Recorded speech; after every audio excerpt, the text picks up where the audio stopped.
General Manager's Report, agenda item GMR19010, which I am moving from the Chair with a change, which councillors you have in front of you, and I'm looking for a seconder. Second that.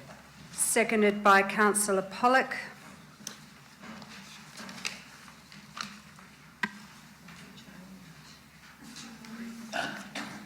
Go over here all day with this one.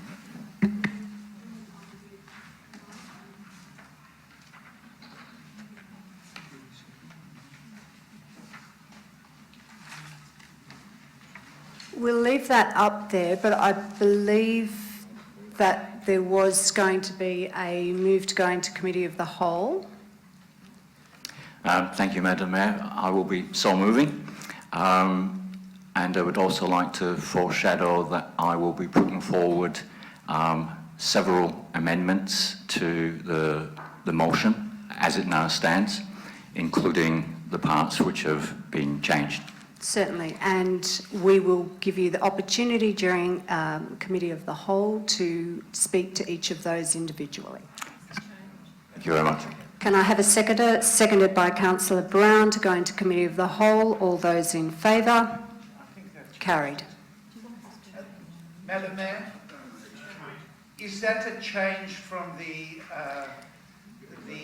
agenda? If you keep watching, it may well come to light. So, councillors, you are now open for discussion. Madam Mayor, just in response to the comment there. You don't need to respond to the comment, councillor, but you may wish to. I am just saying it needs to be a bit clearer. So I'm just wondering whether, as a courtesy, either we print these out. If you gave me more than 1 second, I would be happy to read it out to you. Well, you asked whether there was Yes, comments. thank you, Councillor Brown. I know, and I understand you're just trying to help. I'm more than happy to read it out, and I'm more than happy for councillors to debate it and to talk about it, and that is why we're in Committee of the Whole, as much as you would like to.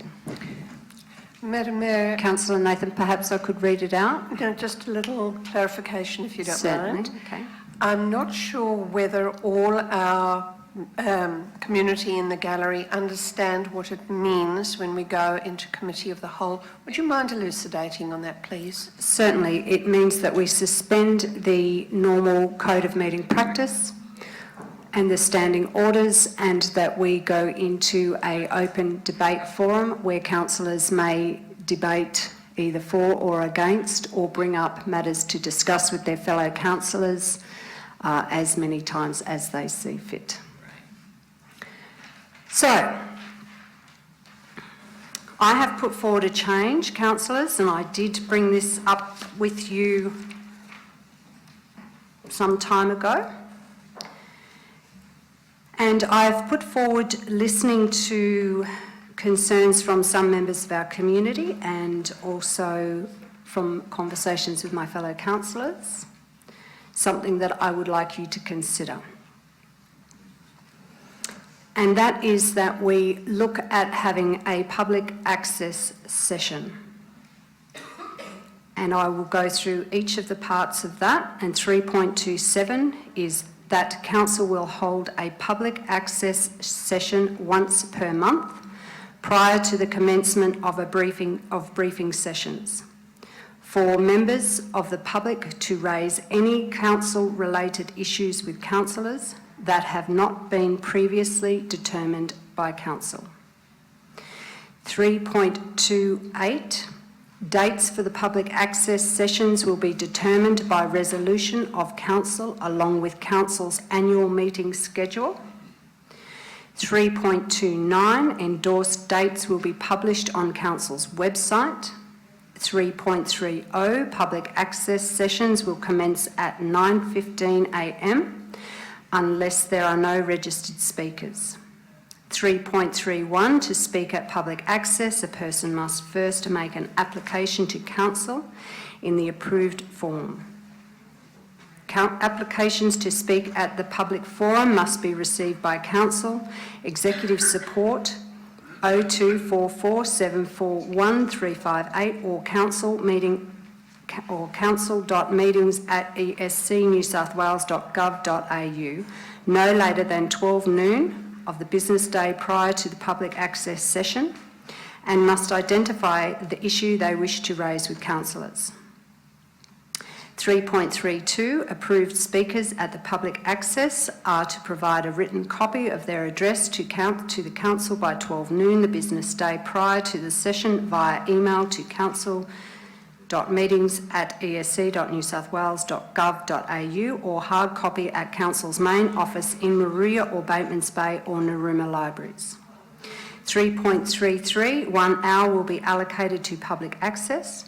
3.34, if there are more speakers registered than time permits, council could resolve to extend the public access session for a 15 minutes only.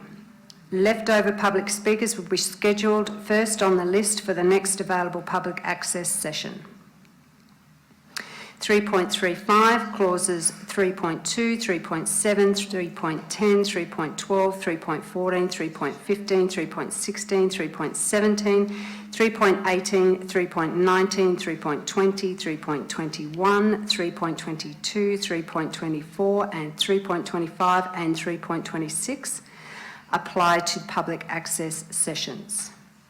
Part 3 is the dates for the public access sessions for 2019B, the 23rd of July 2019, the 20th of August 2019, the 17th of September 2019, the 29th of October 2019, the 19th of November 2019, and the 3rd of December 2019. Councillors, with those clauses, I believe that you had a list supplied to you printed out prior to the council meeting, so hopefully you have received those. Councillors, in putting forward this proposal to you, it is my hope that we will see members of our public be able to come and engage with us on any given topics that, and it will allow us, although we will still operate under the Code of Meeting Practice, probably a more relaxed atmosphere, and allow us possibly more time to ask further questions and to hopefully come up with solutions and answers to some of the questions or issues that members of the community may have. So, councillors, I'll throw it open to you for any discussion. Councillor Nathan. Thank you, Madam Mayor. When you read out your additional changes, it became a little bit confusing to me in 3.31. On the first line, you say to speak at a public access, and then at the beginning of line 3, it's the words are public forum. Could you explain what the differences are? It's a typo, and thank you for picking that up. It should read public access, not forum. Thank you. And then, as part of that, because of my confusion in that instance, could you elucidate as to what is going to happen with public forum in the light of this public access session? Well, that will come up for debate, and you're welcome to debate it and discuss it in open meeting now, Committee of the Whole. I think what you're looking for, Councillor, the answer is that public forum, as it is proposed, will remain of the morning of the council meeting. So they are two different items. One is public access, one is public forum. So the proposed changes then, in terms of public access, is a much greater time span? I think it's an hour. I think we currently have half an hour, once a fortnight. So it probably doesn't equate necessarily per month to more time, because it's an hour once a month. That's what the proposal is. or half an hour fortnightly as currently exists. Councillor McGinley. Thank you, Madam Mayor. As I foreshadowed, I have several amendments. I propose to put them forward one by one and open each of them up for debate among my fellow councillors. And if the proposed amendment is carried, I will then continue on with another half a dozen or so. So that's the process I intend to follow. Councillor, no, sorry, in Committee of the Whole you cannot put and debate and vote on. Okay. We can discuss each Okay. of your amendments, Okay. and then once we go out of Committee of the Whole, we will put each of those individual amendments, and you can have further discussion or debate if you choose, or your fellow councillors choose to, and then your amendments will be put and voted on. So Okay. we're clear on the process. Good, thank you. Thanks for that clarification. Okay, so if you would like to start off with the first of your amendments that you would wish to discuss with your fellow councillors. Okay. First one is that clause 3.3 of the draft Code of Meeting Practice be amended so that it would now read, to speak at public forum, a person must first make an application to council which must be received by council, executive support, phone number and email address, no later than 12 noon of the business day prior to the meeting, and must identify the item of business on the agenda of council meeting the person wishes to speak to. Applicants may, if they choose to do so, but are not obliged to, attach or forward or deliver a draft of the proposed presentation when registering. Alternatively, applicants may provide a copy to council on the day of presentation if they wish to ensure that it is recorded on council's website. If the above is adopted, it is further proposed that the draft Code of Meeting Practice be amended as follows. Clause 3.4 be deleted, clause 3.26 be deleted, and section 3 be renumbered to reflect the deleted clauses. Now, to just explain what I'm on about there, is basically in the current draft, it's been quite clear that people are now being expected to provide a written presentation 24 hours before they come to public forum. And I'll note in the new clause, the same would apply to the proposed public access. So my changes to the public forum elements would flow through to any public access discussion as well. Essentially what I'm arguing against is that we should not require people to provide a written presentation prior to them coming in. Something that hasn't been mentioned by anyone to date, and I think it's worth considering when we talk about this, is that not everyone has the capacity to write well.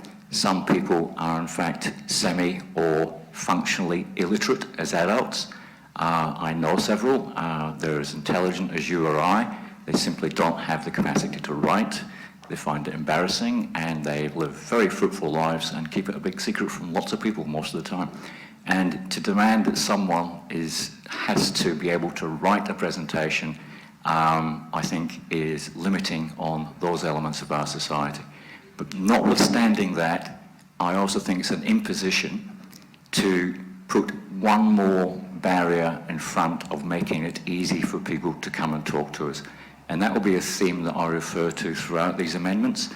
Collectively, I see a lot of these proposals as a group make it just that bit more difficult and just that bit more discouraging for people to come forward and put their views. And this is just one example. So that's my first suggested amendment.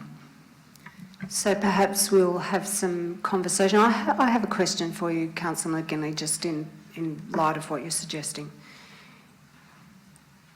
If the verbal presentation, either in public access or public forum, is a extension of the public consultation that we undergo on any given subject. So typically,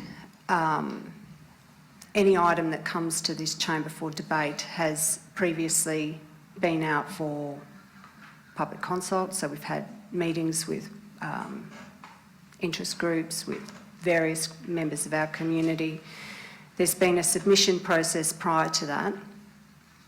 And then the final opportunity through that process would be that members come and be able to speak to us directly, either at public access or public forum.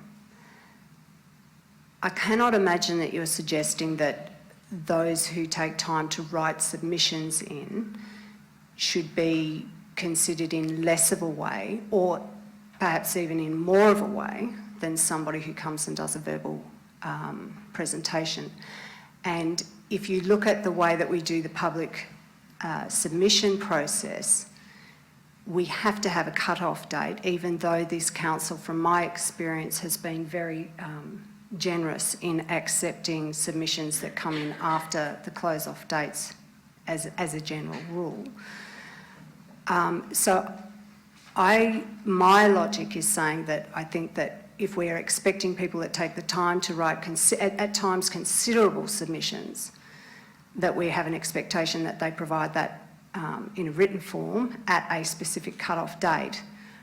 I believe that the public forum and public access sessions are an extension of that community engagement, and I don't believe that it is an onerous requirement that they need to provide us with a written presentation of what they intend to present to council.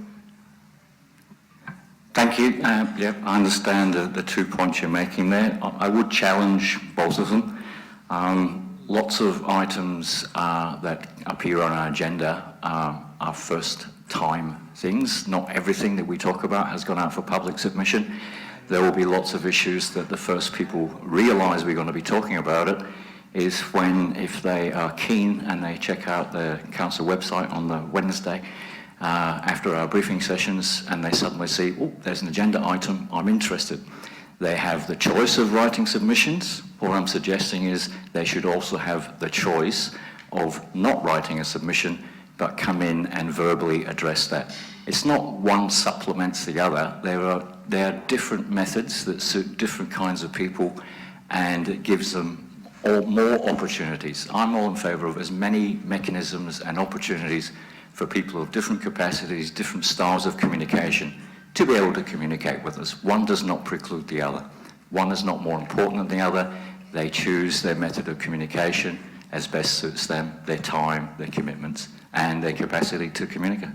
So I don't see a problem. Councillor Main. Oh, thanks, Madam Mayor. Just if we can make a brief comment, I find I have a number of people who talk to me on a Sunday or a Monday morning of a council meeting, such as today, and say, I wasn't aware of this issue, or I've heard this is coming up. When do I need to nominate to speak, etc. So quite often there'll be people rushing at the end because they've only just heard, for whatever reason.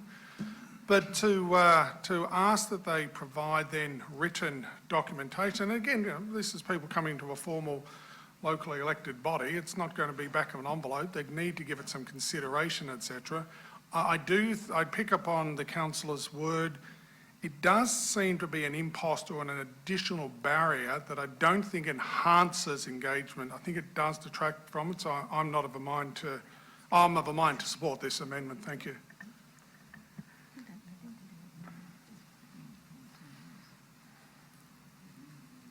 Councillor Nathan. Thank you, Madam Mayor. To me, the issue becomes, and correct me if I'm wrong, please, Councillor McGinley, the issue is between a may and a must. That they can choose or they are commanded to give the, in this case, the proposed presentation draft.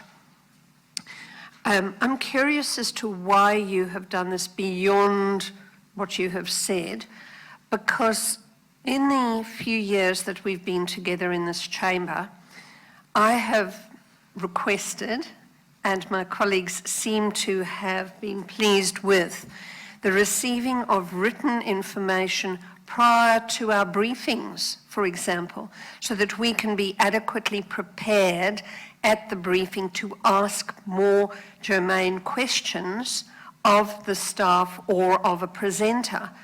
So for me, the must is an imperative for the staff to give us material wherever possible, on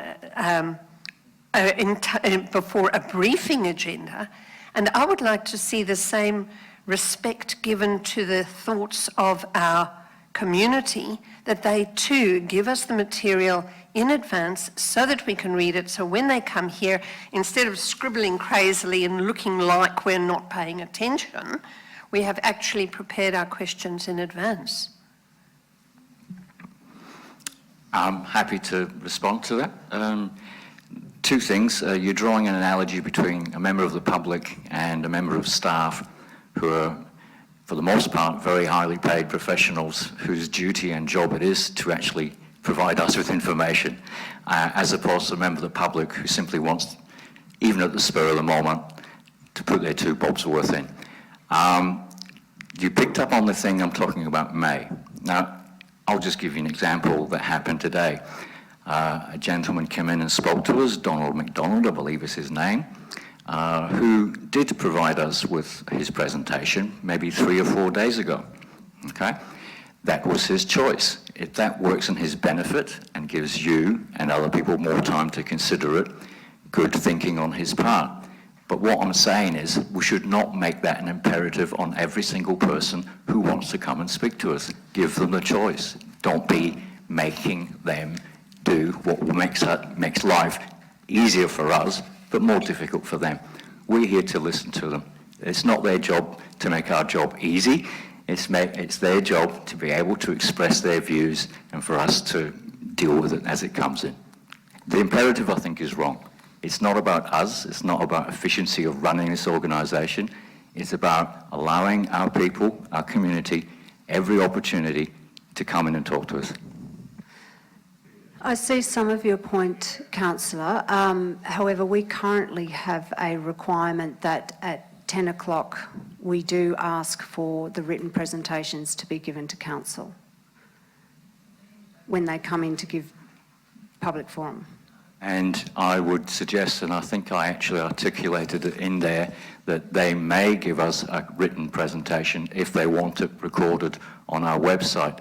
Again, I'll give you an example. I have seen speakers come in here who, I don't know if they can write or don't write, but they choose to speak from the heart and the head, and they come in and they speak off the cuff. They don't have a written presentation. They have 2 or 3 key points they'd like to make, and they walk in, they have not a bit of paper in front of them, and they simply talk to us. And then when someone says, well, can we have your presentation? He goes, well, I haven't got one, I've got 2 dot points. So it makes that redundant. Why should we not allow those kind of people who would like to come and talk not verbatim, but ad hoc, off the top of their head? Why should they be denied by insisting that they then have to give us a copy of that afterwards? It just seems like more bureaucracy, one more barrier to discourage a person from coming in and talk to us. So I would get rid of that requirement to provide the written presentation after their speech, unless they want to do so. I'm going to ask members of the community. Councillors didn't interject whilst you were giving your presentations, so I'm going to ask that you please do not interject. If you want to have conversations or do that, please take it outside of the chamber. It is very distracting as councillors when we are trying to have a debate between your elected representatives and we are continuously getting interjections. I'm going to ask you not to do that.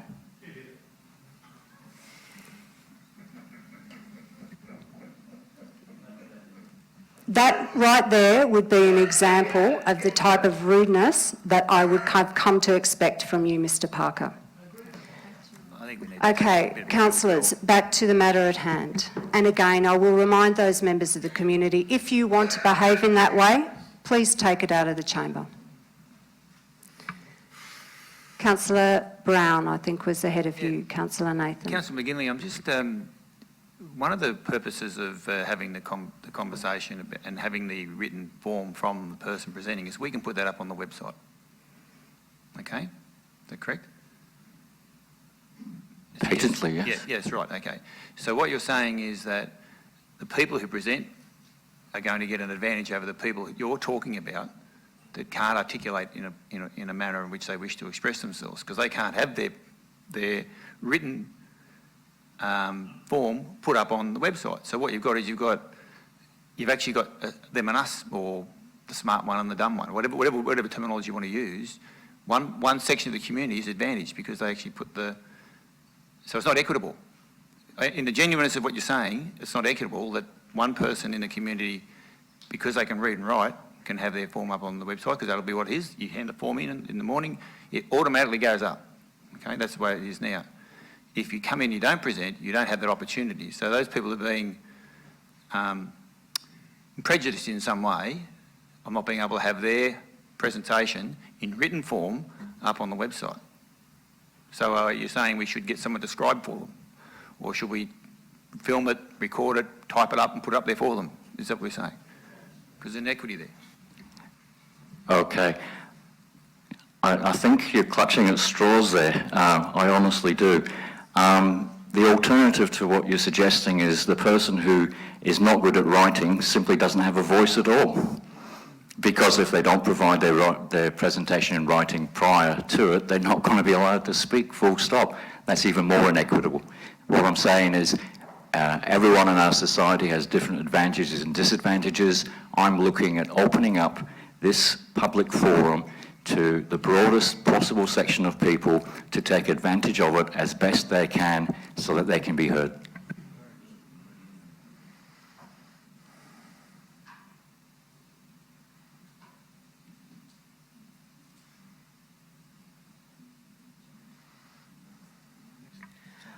I think part of what you're discussing will be discussed further, Councillor, as far as the other topics that are in front of us to discuss. I believe from my perspective, and I do see some of your points about making it more accessible to those that might not have the skills to write a formal presentation, but I believe that there are different opportunities in this modern world available to them. So I know that people, for example, with vision impairments, etc., use a voice-to-text type of system to get their words out, and then they are recorded, and then their printer will print them out. And I believe that, you know, most of us also, notwithstanding that there are people, as you explained, that probably haven't got the same skills as others, but I think that as part of a community there is always somebody to help, and I cannot imagine the circumstance where somebody rang up explaining that that was their circumstance and our council administration wouldn't offer to help them with that. So I'm just putting those up for your consideration. Councillor Pollock. Yeah, further to that, I know that over many years where people have felt challenged in that area, they have been assisted by people within this organisation to get the basic idea out. The one point that's been totally ignored over the whole idea of people providing written submissions on the day before is that it gives the staff a chance to investigate and respond, so that in actual fact there's far greater knowledge for councillors and people involved with concerns to address all of those issues. And I think that's just been completely overlooked. It's not an arbitrary, you must pull all of this information together. It gives an opportunity for further research and full consideration of the issue. And just on that, Councillor, currently when somebody comes and speaks at public forum, there is no opportunity until it comes into debating that agenda item for the council staff to be asked questions. Just for clarity. Councillor Main. Yeah, thanks, Madam Mayor. Thanks, Councillor Pollock, for your comment. I was going to ask the question on first principles, why was this change being explored?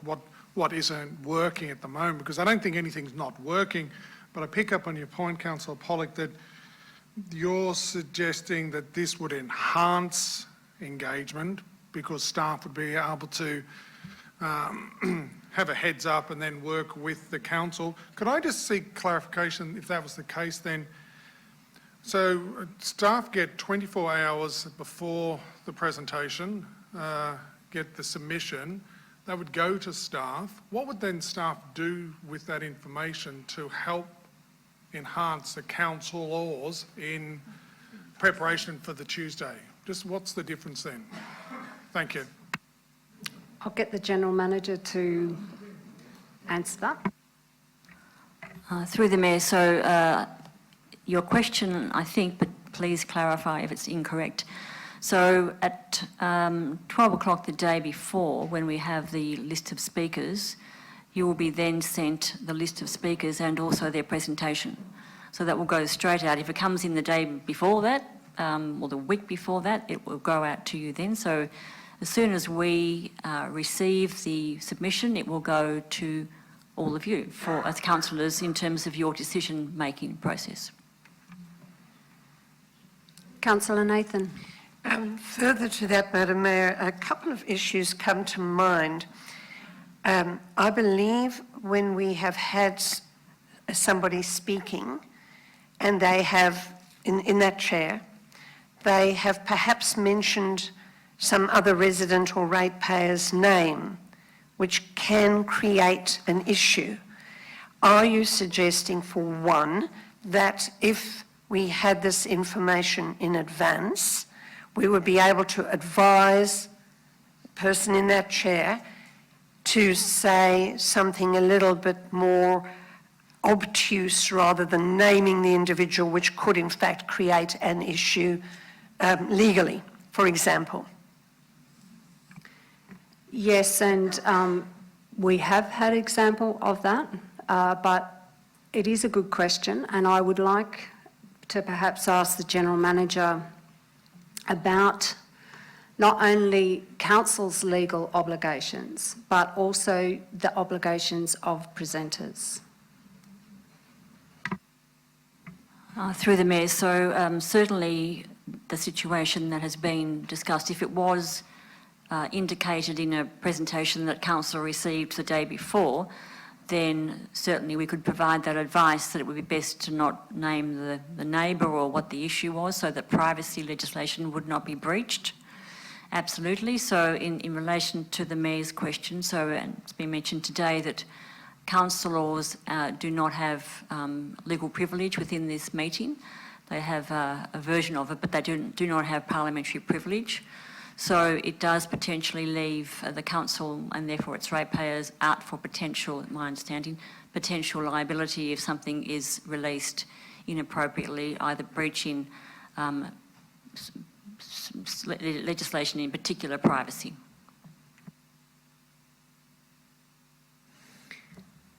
Councillors, I think we've discussed that part of your proposed amendment. Councillor McGinley or Councillor Constable? Just a question through you, Madam Mayor. You highlighted something that was coming through in my thought processes, which was the association of voice and text, voice-to-text software. We, and the implementation of that, even if we do get the written form the day before, and it has been raised, people do deviate, and we've seen experiences of that from the particular text. So we're not necessarily going to be, some surprises have come from that at times as well. Are we in a position, with the technology is available in order to have those presenters and those presentations transcribed in that form so that they can be digitised and put on the web?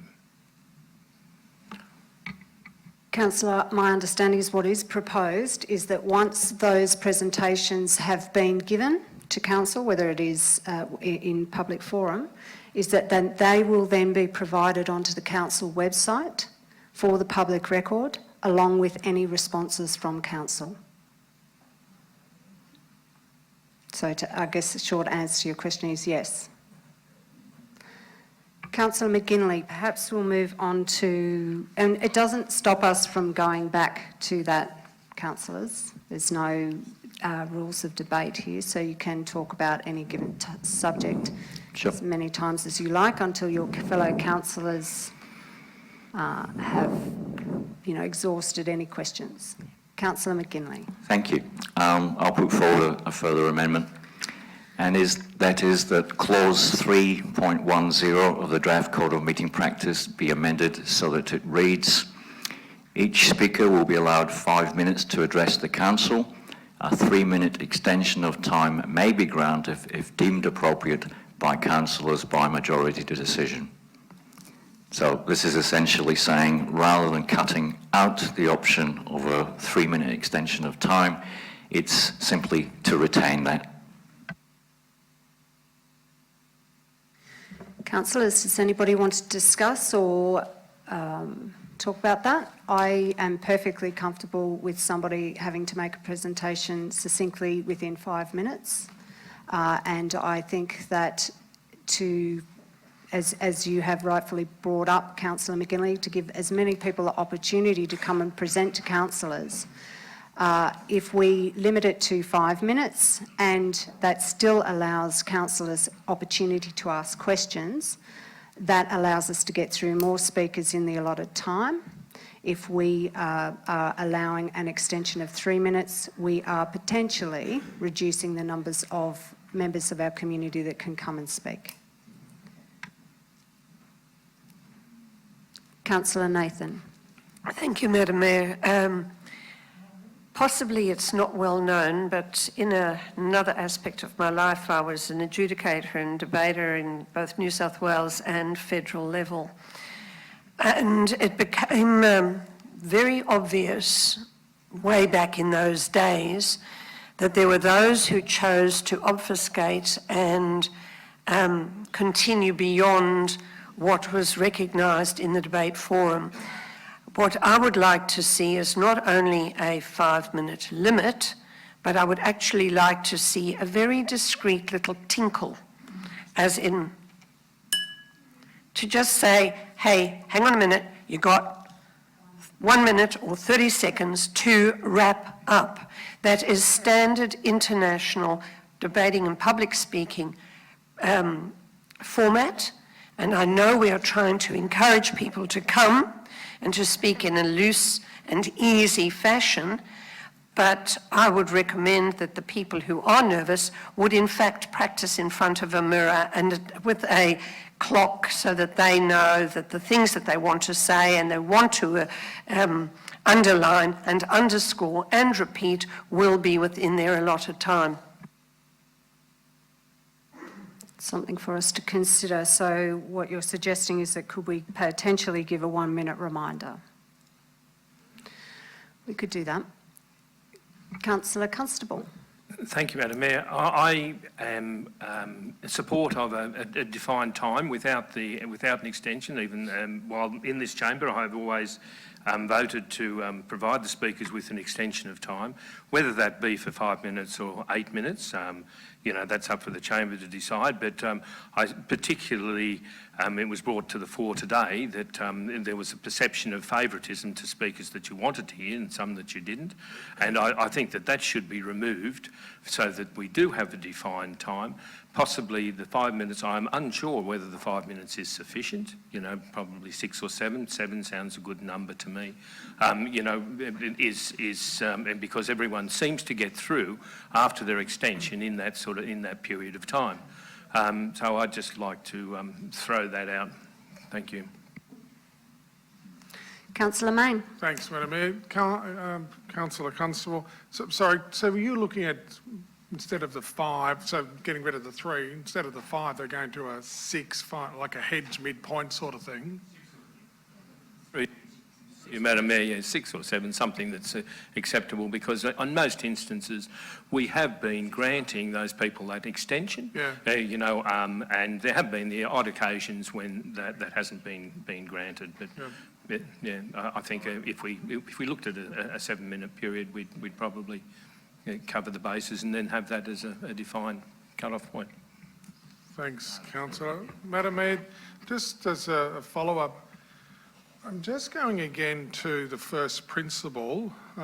We've had 10 speakers today. I think we had one go over.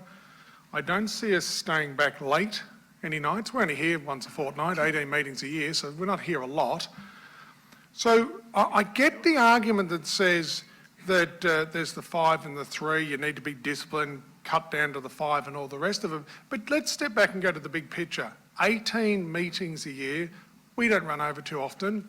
I don't sure how many times over, well, we've been nearly 3 years as a council that we've gone over 3 o'clock, 5 o'clock, 6 o'clock. We just don't do that. So what we have in place at the moment works. It does afford the community that sometimes come here and find it difficult to articulate, because we all know, anyone who's done public speaking, that when you get your bit of paper, you practice it at home. But when you come here and you're in this environment and people stumble, get confused, miss the point, they're having a heart moment, they want to talk it through, I just look at the 5+3. Obviously, I've voted on it in principle because we've had it, so I'll support it.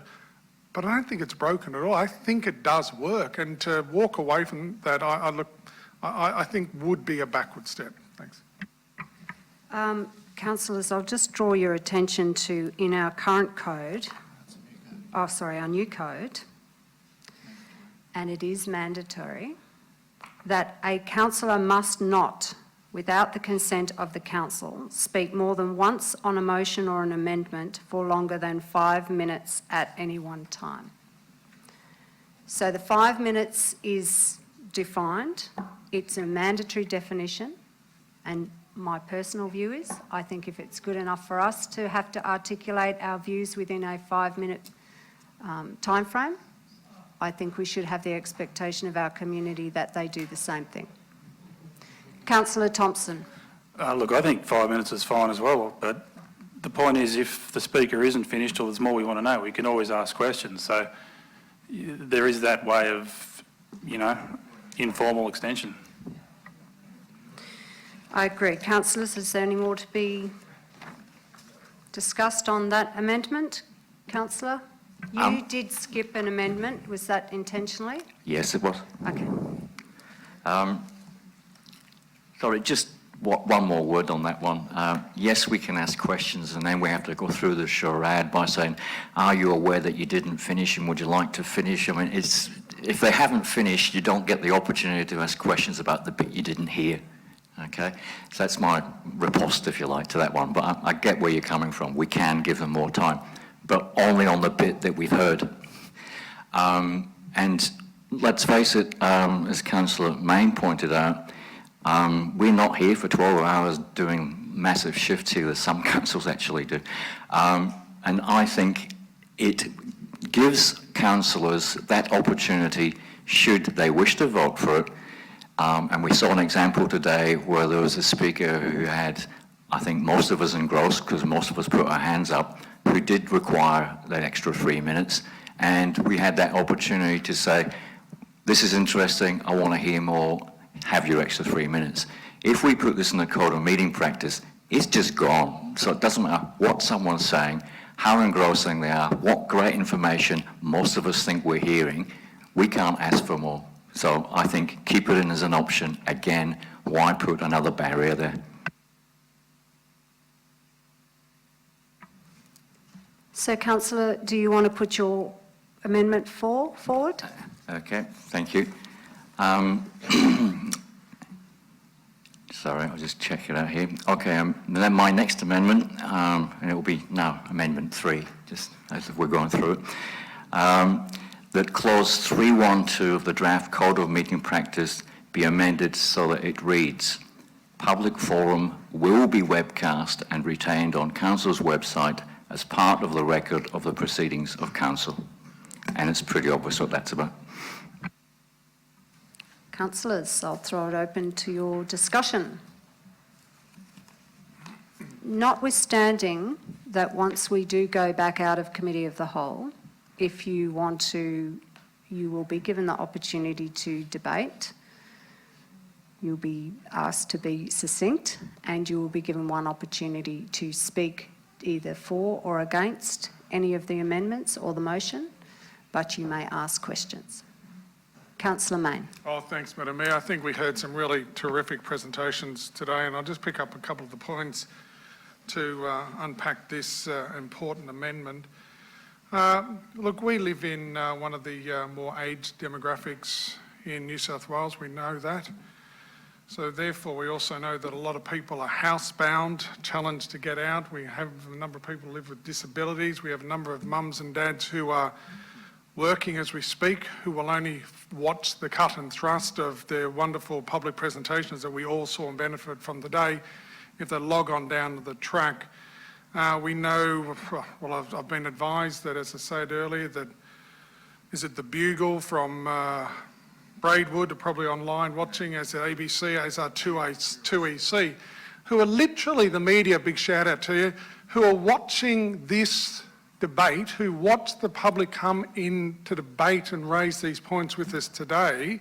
That's how they access this. Not sitting at a dry bit of Hansard, which effectively presentations will become, just put up on a website, the most passive form of social media that we have. Are we seriously saying that's the best in a contemporary social media age we can do on communications and engaging with our public? We're going to bit of type paper, whack it on a website and say to the community, can't access it, to the media, etc., fill your boots, go and get a sense of where our community's at by reading through that document. What a nonsense. We know that most people in social media world these days, if they spend 2 to 3 sentences on a news story that comes through, you're lucky. It's very, very hard to get people's attention.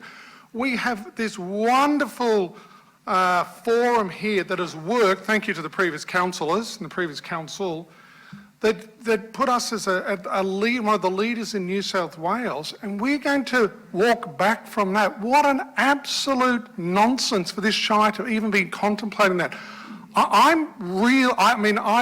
I did not vote for this motion to go out because I think it's such a retrograde step. I welcome Councillor McGinley's courage for putting this amendment. I strongly encourage my fellow councillors in seriously good faith. Those presentations this morning were heartfelt, genuine, intelligent. I haven't heard a good reason why we'd be doing this. I just haven't heard. I don't think it's there.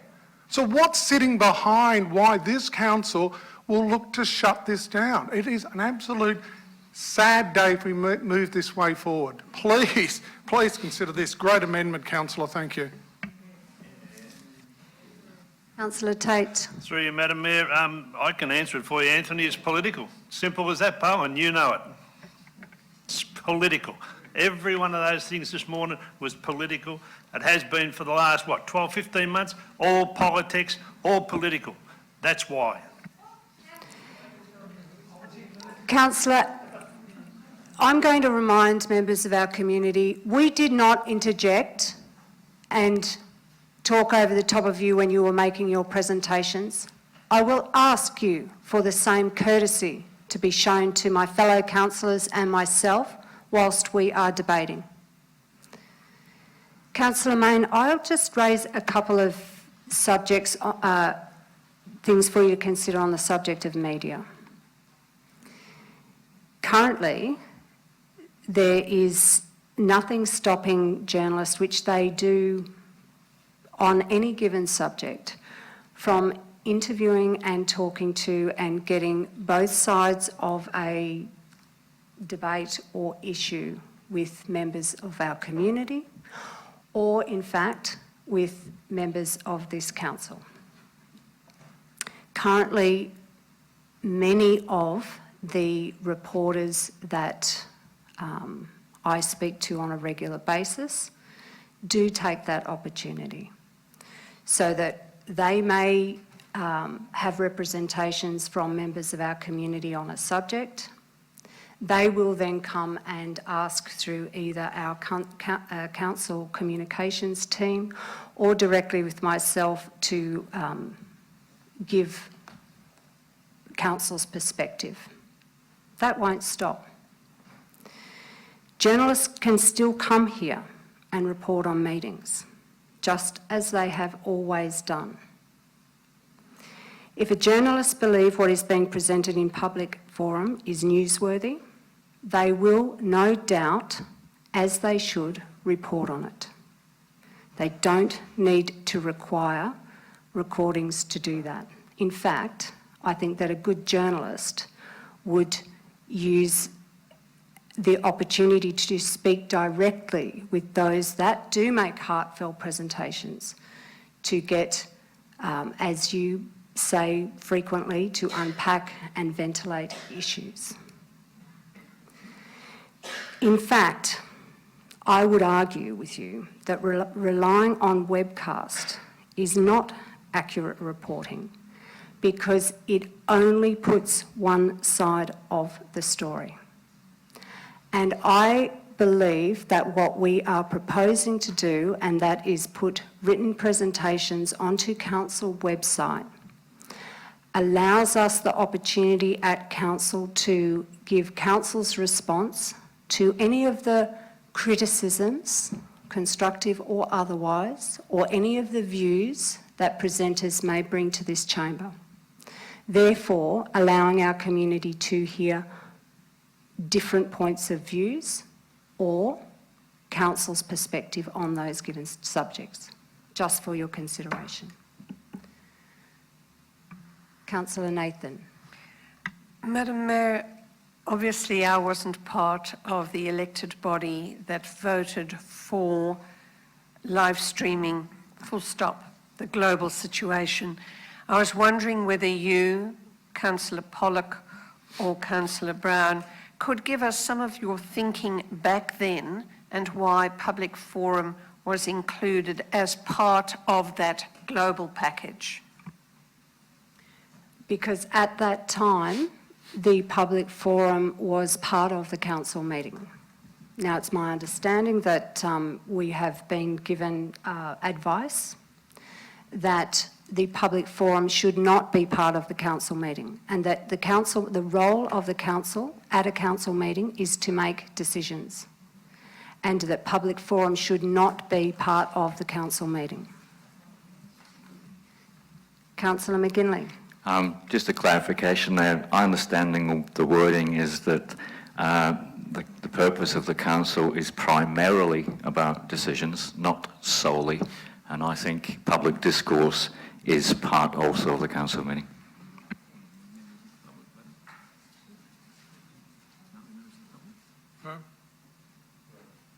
Just ask for some clarity from the General Manager on that. I'm waiting. Through the Mayor, so this is from this document, which is Office of Local Government, Model Code of Meeting Practice for Local Councils in New South Wales. So what, just so we had the exact quote, public forums should not be held as part of a council or committee meeting. Council or committee meetings should be reserved for decision making by the council or committee of council. Councillor Mayne. Yeah, thanks, Madam Mayor. Just to follow on from our discussion, why I think it's really important to ensure the public and the fourth estate, the media, get a chance to see, to hear the cut and thrust, the interaction. What we're looking to propose is we are going to reduce the 8 presenters today, and a number of them made points, they were ad-libbing at different points, etc. We're going to reduce their commentary down to a piece of paper. So what we actually do is deny the media an opportunity to see, to engage in the debate by seeing the questions, the interactions, the body language, etc. That in itself is a part of engagement. Now, we also know that in Australia, we've got a real challenge at the moment. We've seen the decimation of Fairfax. We're lucky we've got someone from Fairfax here. We've seen the rise of social media with the Beagle. But again, it's a real critical interface that we ensure that we're providing the information, that we're not controlling the information. What we're doing is looking to, I think, effectively shut down a debate. Because this is how this gets out to our public. Otherwise, you've got to come in here to see it. Now, if Mr Parker's sick, if the young lady from Fairfax isn't in here, who reported it? How did it get out? You've got to go to our website, and let's be really realistic here. Do people do that? Look, I don't know. It's a question of clarification. Yes, they But do. again, we're reducing it down to a static bit of paper. I just heard Councillor Nathan talk about her debating experience, and she would well know, in debate, the art of debate, it's not just what's said, it's how it's delivered. There's a lot of nuance in communication that we are now looking to walk away from. Thank you. Excuse me, those members of our community that are having a conversation, if you'd like to have a conversation, I'd invite you to take it outside, please. Again, I'll remind you, we did not do this to you whilst you were presenting to the chamber. Just some common courtesy. We weren't insulted by Councillor Tate. Oh, shock and That was horror. an absolute insult. You should have brought him to account. Councillor Tate is entitled to his views. If you have anything that you want to say, you can take that as a code of conduct. And I will ask you again, as members of our community, please show us the same courtesy that we showed to you. We did not interject. We did not interject, and if you cannot refrain from interjecting, and you cannot show some respect and some control, then I will ask you to take it out of the chamber. Councillor Pollock.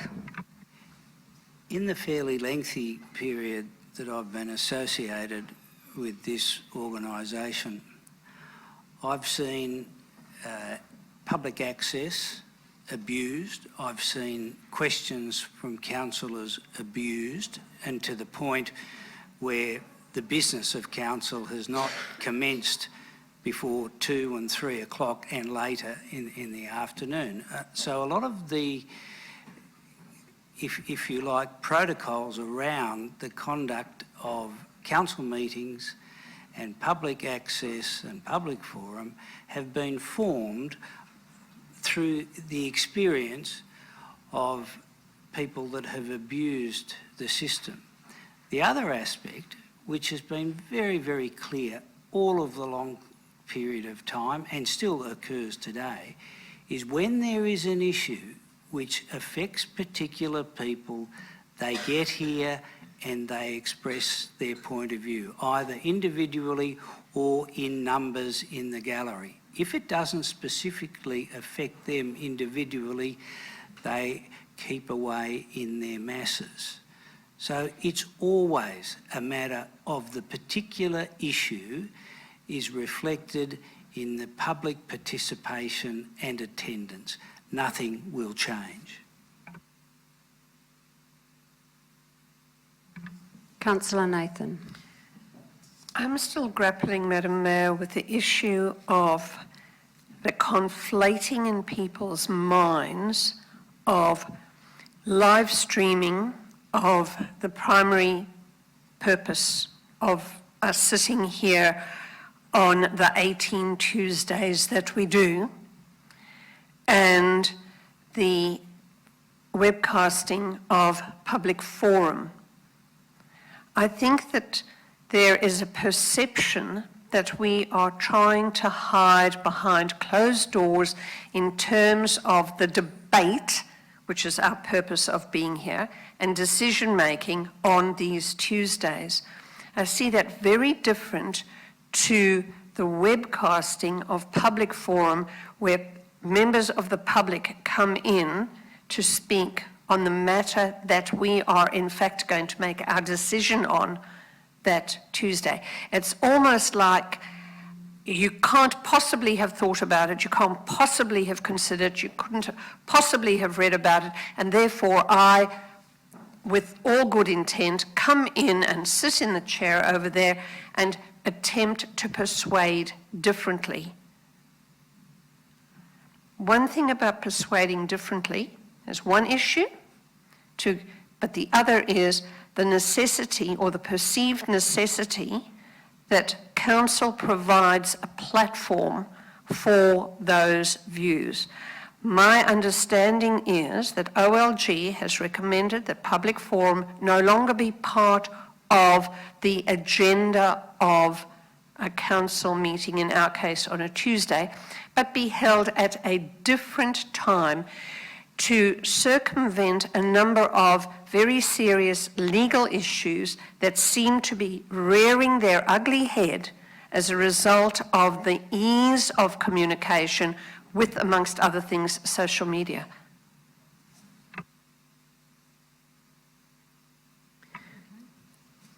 Councillor McGinley. Other amendments? Indeed I have. Okay, the fourth amendment I'll mention now, and I'll read it out, is that the following changes occur to the draft Code of Meeting Practice. 1. Clauses 10.5, 10.7 and 10.8 be deleted.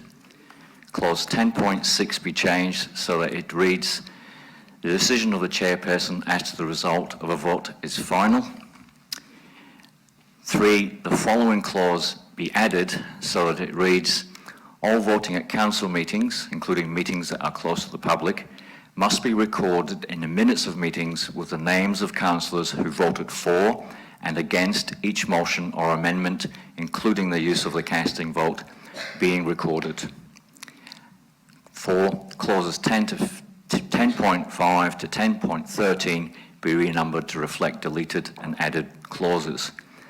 There is also a note here that if clause 10.5, 10.7 and 10.8 are so far mandatory within there, in other words, they're the bits in black within the model code of practice, and they cannot be deleted unless the additional clause as listed above is added instead. So to try and clarify that, what I'm basically saying, all those clauses that talk about a person wishing to ask for a division and then being seconded theoretically, or asking that a dissenting vote be recorded, they can all be gotten rid of if we simply accept what was actually one of the recommendations in red, a recommended clause from the model code of practice, which was, as I've read, and it basically means that when councillors are asked to vote and they put their hands up,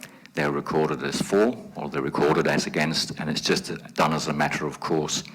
I've actually also put additional words in there to the effect that if everybody puts their hand up, you don't have to write the names 9 times, you just say it was unanimous. But basically, the minutes record how people voted on every issue. Simple as that. Councillor, I have no problem with what you're proposing.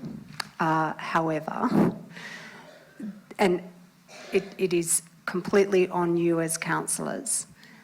There have been numerous times when I have had to remind councillors to please that I do need to see your hands. If we are going to do that, it will require, because as capable as our minutes secretary is, it is very difficult at times to, even from the chair, to make sure I get to see everyone's votes. So if we go ahead with that, which I have no problem with, I'm going to say to councillors, you will have to keep your hand in the air for a slightly longer period of time than just sometimes the mandatory up and down. So that's just my observation. I concur with that, and that would have to be a minor change of behaviour on the part of councillors. I think we can manage it, councillor. I think we can. Councillor, any other amendments? Yes. The next one is that the draft Code of Meeting Practice be amended as follows. Clause 2.33 be deleted. And clause 233 is simply in the current draft that each councillor may put a maximum of 2 questions with notice to any meeting. I'd like to simply delete that clause because I can see no need why a councillor could not, for example, put 3 or 4 questions at any particular meeting. or potentially 50? Or potentially 50. That would So- be dealt with as a matter of process. Councillor, this has been our current practice. We can change it, but I perhaps would refer back to perhaps Councillor Pollock's experience of a time when councillors were allowed to ask as many questions as they like and what that experience did look like in this chamber. Councillor Pollock? I think I outlined it before. I don't know what you mean by. There you go. Perhaps you might want to elaborate on that somewhat then, councillor. So, sorry, councillor. My understanding of what you were outlining before was that in times gone past, there were councillors that did take it as an opportunity to ask numerous questions, and it would take a considerable amount of time to go through, and that those councillors were using it moreover as an opportunity to undermine council staff, to grandstand, to politicise certain subjects.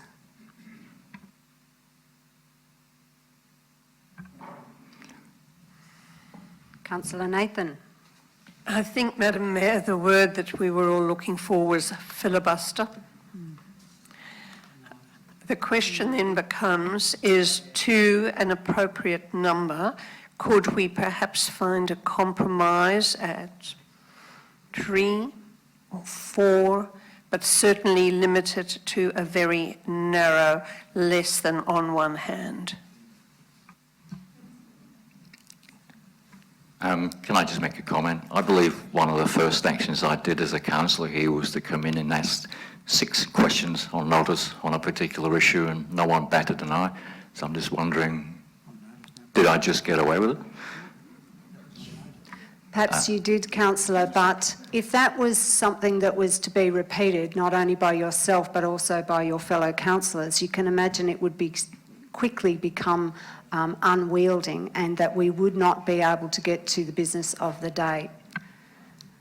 Sorry, I just had a comment from Councillor Pollock saying those questions were on notice, and clause 233 is referring to questions with notice. So just clarifying that. But to reply to Councillor Nathan, I like the idea. I mean, I obviously can see how nonsensical it would be if someone wanted to put 50 questions up. But I can also see how I could ask question 1, subsection A, B, C, D, E, F, G, H, Y, and question 2, subsections A, B, C, D, E, F, G, Y, and get around it that way. I think there's an element of trust and goodwill that has to be accepted rather than trying to make rules to think for every possible exception that people could use. I'd go for half a dozen questions as a compromise. If you multiplied 6 questions by 9 councillors, potentially, councillor, I understand what you're saying, but if you're going to make, if you're going to set it into our code, then that is what you're saying, is that potentially 9 councillors could put 6 questions on notice up. I think it would become unwielding. Councillor Brown. Just as an aside, I spoke to a general manager of a regional council just a couple of months ago, and in their council, one councillor in the first 12 months of that council asked over 2,000 questions on notice. It can be there, it can be abused, so I'm just saying, and a lot of those didn't get through to being council questions because they were so inappropriate for their agenda items. It still created an extraordinary amount of work for that particular council to manage. So I think the number 2 is quite happy. 2 by the number of councillors is quite enough. I think the question is, where in the last 2 or 3 years of this council has that aspect of the code of meeting practice constrained or reduced anybody's ability to pursue any issue within this chamber? Councillor Constable, did you want to ask or enter into the debate? Thank you, through you, Madam Mayor. I was just after the history of why the 2 was decided upon as a definitive number. Was it in your time, Councillor Brown? It was obviously in Councillor Pollock's. I don't remember it being in my term of previously, but I think that the experience expressed about councillors misusing that was the reason why 2 questions have been nominated. Councillor Brown. Yeah, just quickly, also too, and you allude to the point that you've made as well, Madam Mayor, is that this policy, once it's approved, will travel through into the next council.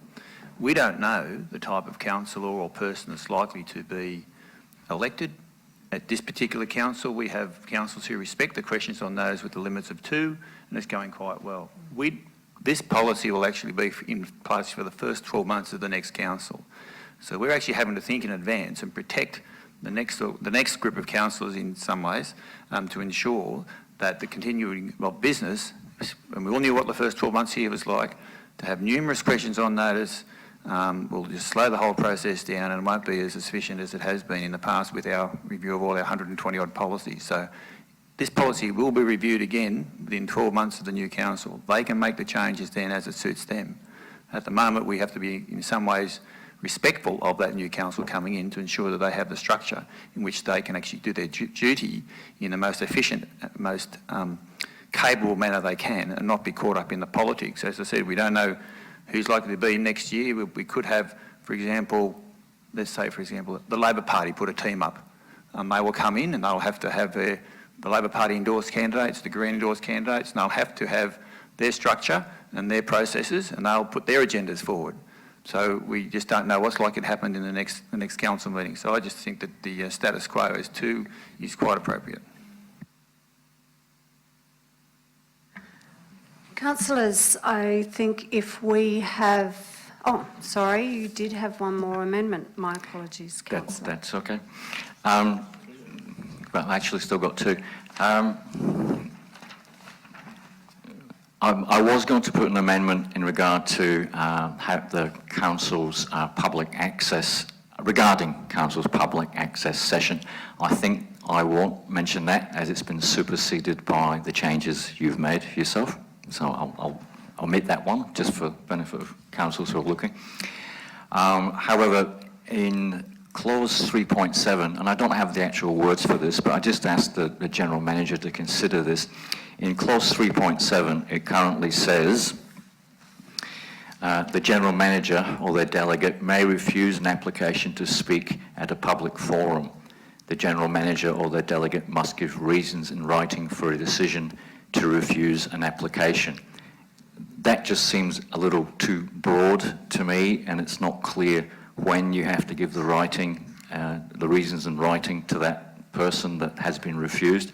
Could that be amended slightly on, and I'll take your suggestions for words, to just make it a bit clearer that the person will receive their written refusal before the morning they would be expecting to speak? Through the Mayor, so an amendment along those lines could be, and I'll just pick up, must give reasons in writing by 5 p.m. the business day prior to the meeting for a decision to refuse an application. Thank you. And sorry, I still have one final amendment, and it was one that I skipped before. And I was going to ask that clause 3.9 be deleted and that clause 3.8 be amended. And I was going to look at speakers being heard in the order of the application to address councillors. But I've thought about this. But what I do find difficult to accept is that people will be asked when they give their notification or presentation whether they're going to be for or against a particular motion. I just find, yet again, that's one more imposition, one more discouragement for people to come forward. And there may be people who have bits of it they like and bits of it they don't like, and some of them, they just want to have a comment.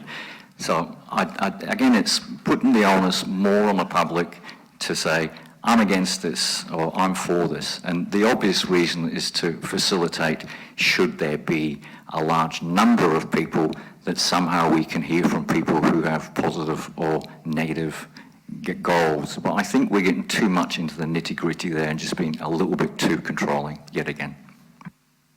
Look, and Councillor, I take your point, but I will just draw you to, in section 3.3, it says in the final sentence, council meeting, on the agenda of the day council meeting, the person wishes to speak on and should state. So it's not saying that they have to, it's not saying it's mandatory, we're saying that they should state whether they wish to speak for or against an item. Because you're right, somebody may like elements, they might dislike other elements, some people may be, not have a strong view either way. But the word is should. Okay, we come to that should word again. I'd much prefer may state. It makes it much more clear that it's not mandatory and there's no obligation to do so. We could change it to read may state. Thank you. Yes. Got it?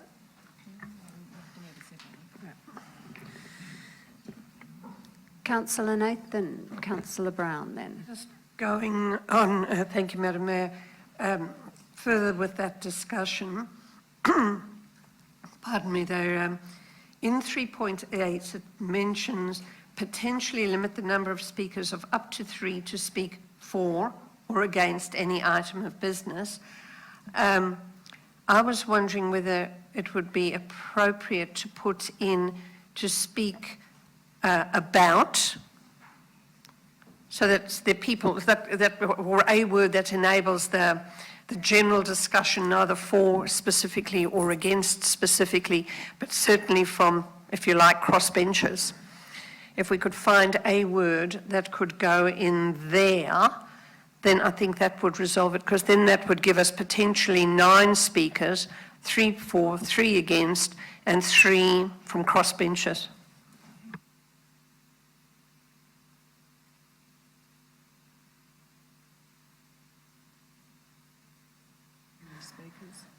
Through the Mayor, so 3.8 has been drafted to be specifically flexible for council. So what it says is that firstly, if there are more speakers than time permits, you can extend the public forum session by 15 minutes and potentially limit the number of speakers of up to 3, 4 or against on any item. But it's potentially, you could also say that you are going to do something a little bit differently, like hear up to 5 speakers. So it's potentially limit. It's not saying that council will or should, or so it's providing some flexibility in relation to what council might do on a particular day. On the lines of that flexibility, General Manager, could it not also be that if we had a topic, for example, that was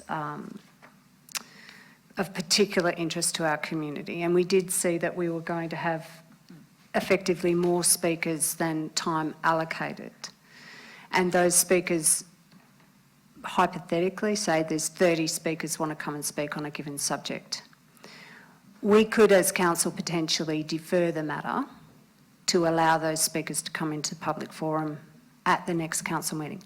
What the General Manager is explaining is flexibility that's embedded within the code to allow us to address the circumstances. It happens fairly rarely of where there would be more speakers than the time would allow. So just to further what the Mayor has said, in clause 3.23, it reads, in the unusual circumstance that council is proposing a significant issue, a dedicated public forum session can be facilitated should the need arise.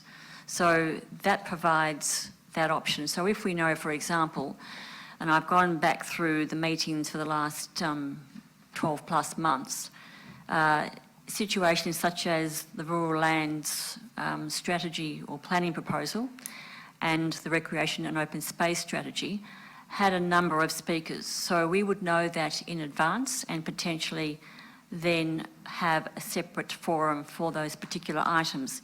In the case that something comes up unexpectedly and council does not wish to potentially have 3 speakers for or against or some other number, then what would happen is that council could resolve, as the Mayor said, to defer an item and either hold a special forum if it's a really big issue that we hadn't predicted, or in fact have it at the next public forum session. So it's trying to provide examples of where we can manage, or council can manage speakers in a fair way.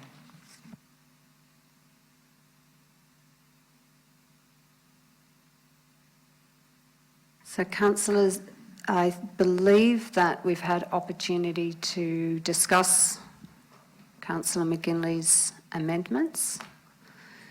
Is there any further debate that you wish to conduct before we go out of committee of the whole? Councillor Brown, you also brought up a small amendment that you wanted for us to consider as well. I was just going to put that at the... That one change. Yeah, just that one change when we speak when we go back into committee. Yeah, it's all right. That's fine. Councillor Constable. Through you, Madam Mayor, thank you very much. Under the suggested code of meeting practice, the public forum is not part of the council meeting. I just want to confirm that the code of conduct and provisions and code of meeting practice adhere to that forum. Yes, they do. Just one moment though, I'm going to get some clarity on something.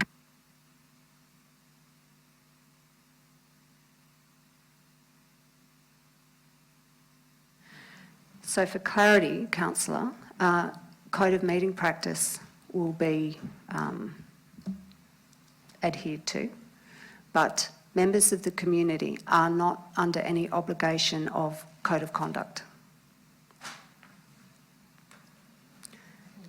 So councillors, I need a mover and a seconder to go back into normal council meeting. Moved by Councillor Thompson, seconded by Councillor Nathan. All those in favour? We are now back onto the agenda. And as was discussed, councillors, we have a code of meeting practice, agenda item GMR19010. We have a fellow councillor that has put forward some suggested amendments. I think it is prudent that we deal with each of those amendments as were presented by our fellow councillor McGinley. So, councillor, we will start with your amendment number 1, which is that clause 3.3 of the draft code of meeting practice be amended so that it reads, and the following is up there. Need a seconder for your amendment to be debated. Madam Mayor, just the bottom point, this will apply to all further. Thank you. So I need a seconder, councillors, so that this can be debated. Seconded by Councillor Mayne. Councillors, I remind you, you are now back into normal council debating processes. So, councillors, anyone wishing to speak, I would suggest anyone wishing to speak against it might start, and councillor, you can hold your right to close the debate on this amendment subject, if you choose. Thank you. I don't want to open the debate. I'd just simply like to formally ask for a division on this and all subsequent amendments that come up for the vote. No problem at all, councillor. Councillor Mayne. Thank you, Madam Mayor. Thanks, Councillor Constable McKinley. Oh, and Constable as well, of course. But Councillor McKinley, for your thought behind this. I just picked up in the Committee of the Whole 2 words that stuck in my head. One was, I think they both, the word perception is critical here. It is perception A lot of this is absolute perception management by this council. And perception indeed can be reality, because, Councillor, you made the comment about barriers, not wanting to impose barriers. This is a potential barrier.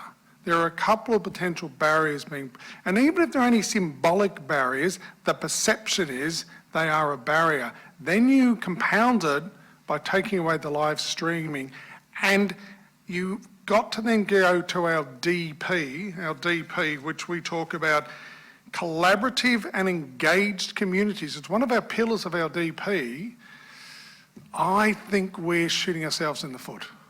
So I think it's an important amendment, and I look forward to supporting it.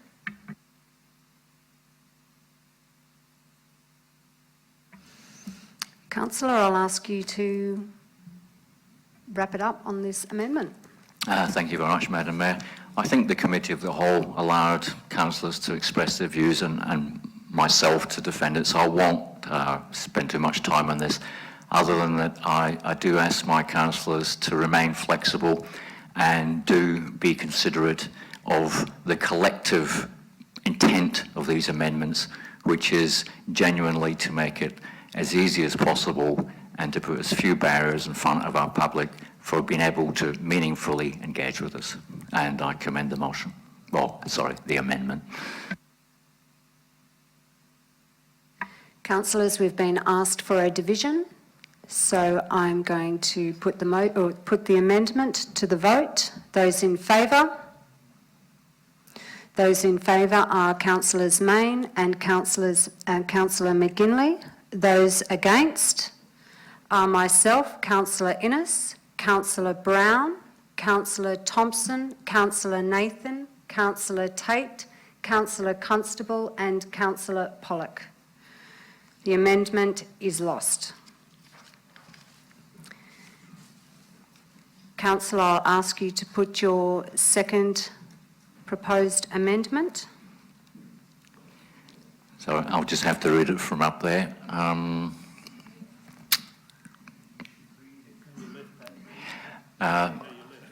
That clause 310 of the draft Code of Meeting Practice be amended so that it reads, each speaker will be allowed 5 minutes to address the council. A 3-minute extension of time may be granted if deemed appropriate by councillors by majority decision. Do I have a seconder for the amendment? Seconded by Councillor Mayne. Councillors, are there any questions or debate?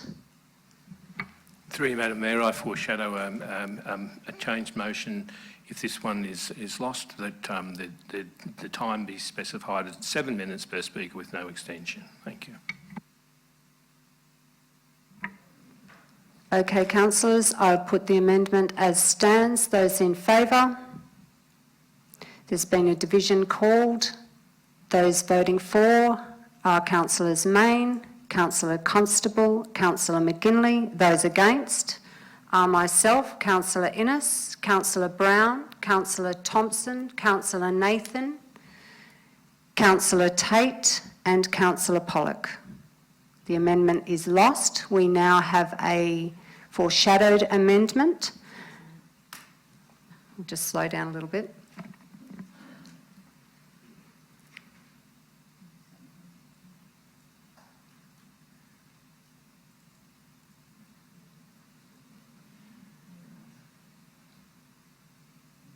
It now reads that each speaker will be, this is your foreshadowed amendment, that each speaker will be allowed 7 minutes to address the council.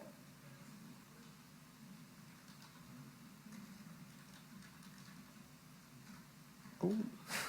And that this time is to be strictly enforced by the chairperson. It's in the code.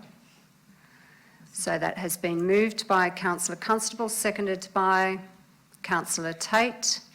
Councillors, I'll put, So, Madam Mayor, could I just get a calculation in terms of, I get the thinking and I applaud the thinking, though moving from 5 to 7, because then that becomes, that's it, it's locked in stone as opposed to 5 and the 3, so there's a mathematical variable just got put on the table.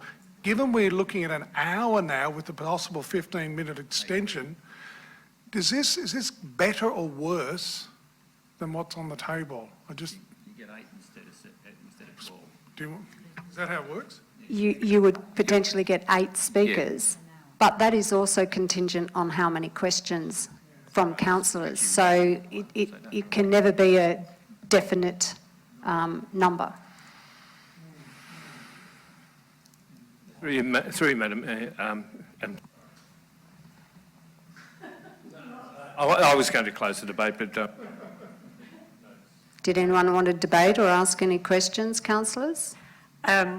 Yes, when we say each speaker be allowed 7 minutes to address the council, I presume that my suggestion of a warning be somewhere in, it doesn't need to be in the Code of Meeting Practice. Okay, so that's good.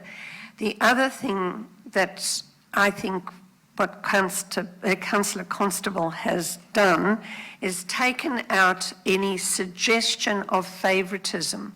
There was some discussion from the floor that we vote for or against an extension of 3 minutes on a parochial, personal, whatever basis without any objective assessment. I think that by making it a mandatory 7 minutes max, we take away that suggestion of favouritism or defavouritism, if there's such a word. Councillor Constable, would you... Oh, sorry, Councillor Thompson. I just think that with 5 minutes, we can hear more people, hear more of the public. I think the longer you give, the less people you hear. Councillor McGinley.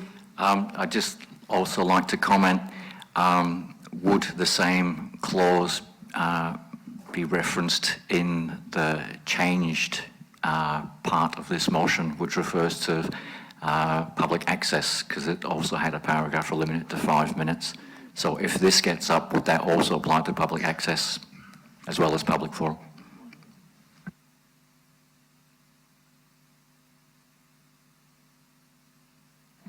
Yes, we will also apply it to public access. Thank you. Councillor Constable. Through you, Madam Mayor, I just commend the motion. Thank you very much. Okay, thank you. Councillors, we've been asked for a division. Those in favour of the amendment are myself, Councillor Innes, Councillor Nathan, Councillor Tate, Councillor Constable, Councillor McGinley and Councillor Mayne. Those against are Councillor Pollock, Councillor Thompson and Councillor Brown. The amendment has been carried.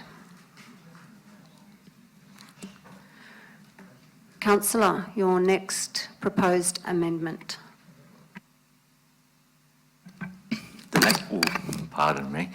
The next amendment is that clause 3.12 of the draft Code of Meeting Practice be amended so that it reads, public forum will be webcast and retained on Council's website as part of the record of the proceedings of Council.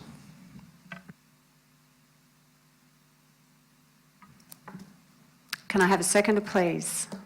Seconded by Councillor Mayne. Councillors, any questions or debate? I have a question, Madam Mayor. Yes, Councillor The Nathan. advice that we have been given by the Office of Local Government is that public forum should not be part of the council meeting. Yes? It needs to be held before. The implication of having public forum, therefore webcast, means that the webcasting, if it were to go ahead, would in fact be outside of that council meeting. I have some really serious questions on that. Thank you. Now's the time to ask them then, Councillor. Councillor Mayne. Sorry, We've lost one of our councillors. do you want to follow those questions? No? No, okay. Thank you. Thanks, Madam Mayor. So on this important amendment, just to harp on a couple of points obviously I've been articulating today, and again the issues around any perception management that is important for this Shire. We live in an important and ever-evolving landscape. We have a landscape on the international space where former senior mayors, Rudy Giuliano, can come out and say things like truth is not truth. We can hear presidents talk about fake news.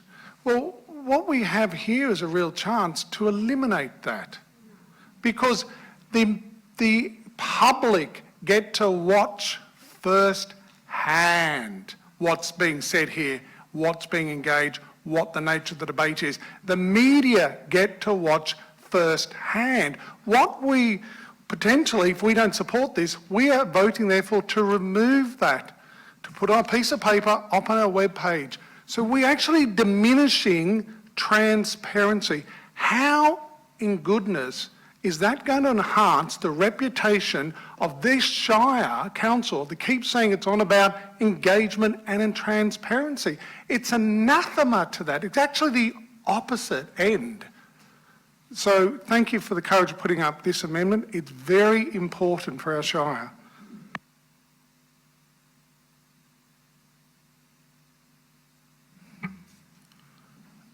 Through you, Madam Mayor, I've just got a question and probably enunciate and trying to enunciate or grab what Councillor Nathan was mentioning.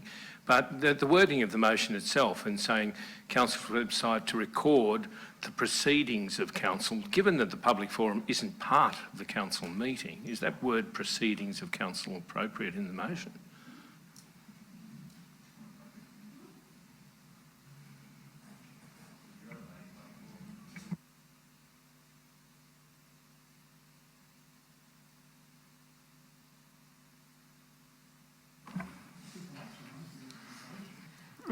Councillors, I think whether or not it is considered part of the council meeting or not, the subject is about the webcasting of public forum. So it's going to get down to whether you believe that we should still publicly webcast or not. Councillor Nathan. Coming to the questions that are foreshadowed, or one of them. If public forum is not part of the council meeting and we choose or vote to webcast that meeting, that section, the public forum, which is not part of the meeting, where does that leave us for any other space where council provides a space for people to communicate? Where does it begin or end our obligation to live stream those? That's one of the issues that I'm foreshadowing and questioning in this digital age.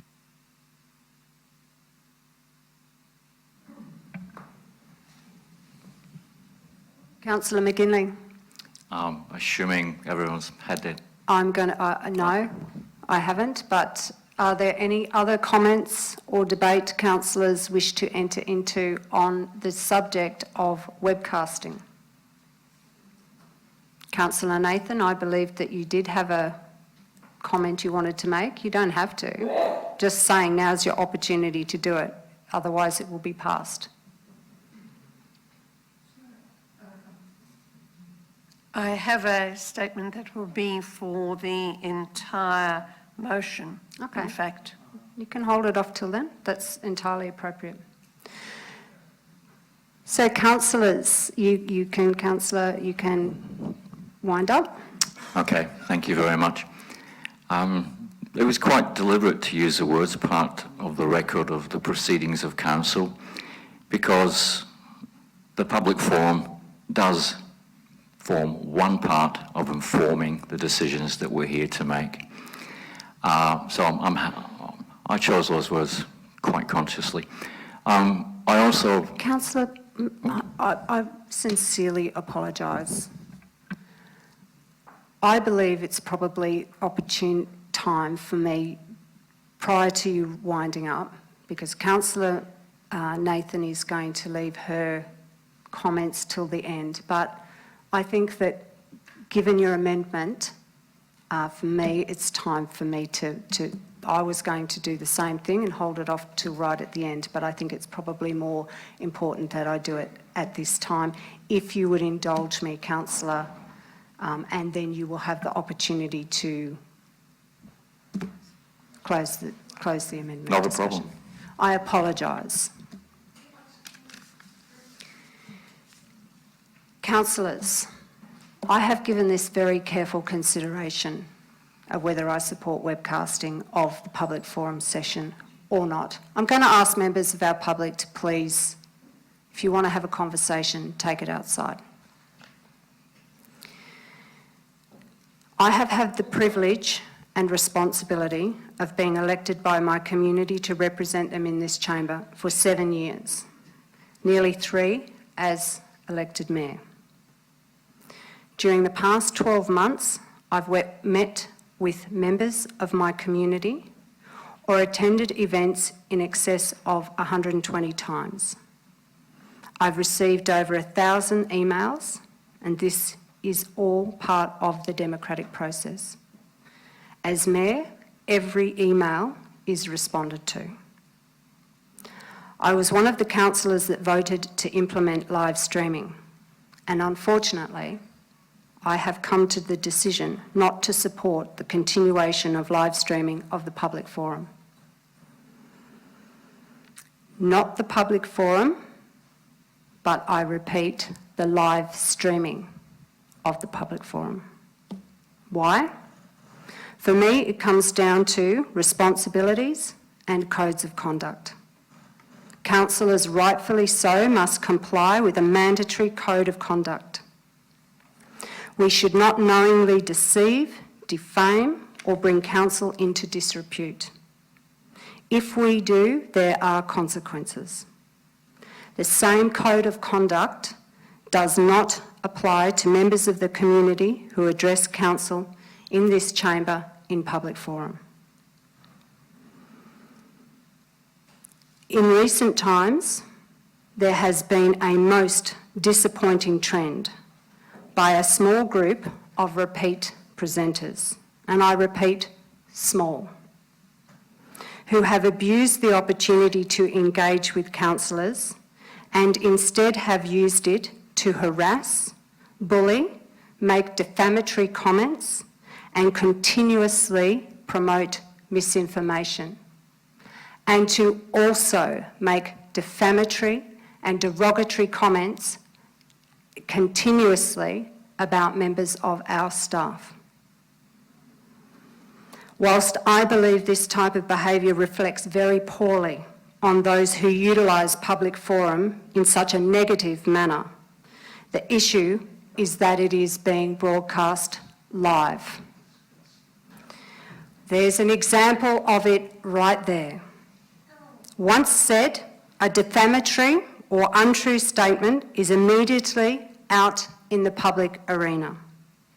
I do not feel compelled to continue supporting this type of behaviour. Council will still provide members of our community with a chance to address council and engage with councillors in public forum, and also the presentation that they provide will be made available and kept on record via the council website along with any response from council. This will complement all parts of the community engagement process on a project or issue and provides the community with a clear picture on what information council has used to make its decision. This will ensure that the whole picture is presented to the community, not just the final stages of community consultation.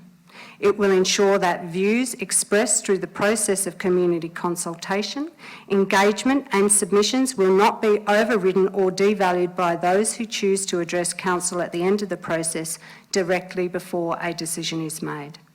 There is no other level of government you can address personally, prior to making a decision.